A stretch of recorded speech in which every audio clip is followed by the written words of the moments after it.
Everybody predicted that artificial intelligence would replace software developers. Then somebody observed what software developers actually do. I built bots before they were cool.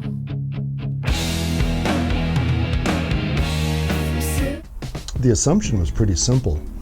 Engineers write code, AI writes code faster, so AI would replace the engineers.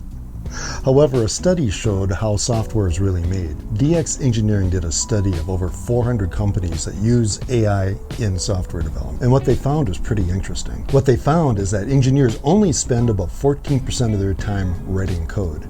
The rest of the time is spent attending meetings, reviewing code, planning projects, documenting decisions, testing systems, fixing production outages. This creates a fascinating situation. AI successfully automated the smallest part of the engineer's job.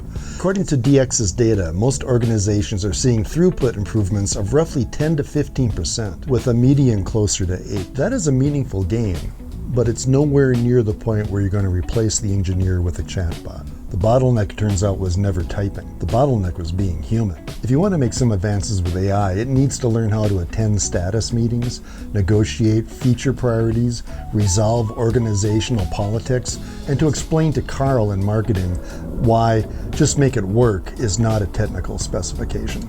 Until then, the future of software engineering appears to be exactly what it has always been. 20 minutes of coding, 6 hours of discussing the code, and now you have a robot helping doing the easy part. I suppose AI could automate the actual time-consuming parts, but coding gets all the attention because it's the only part of software development that looks like software.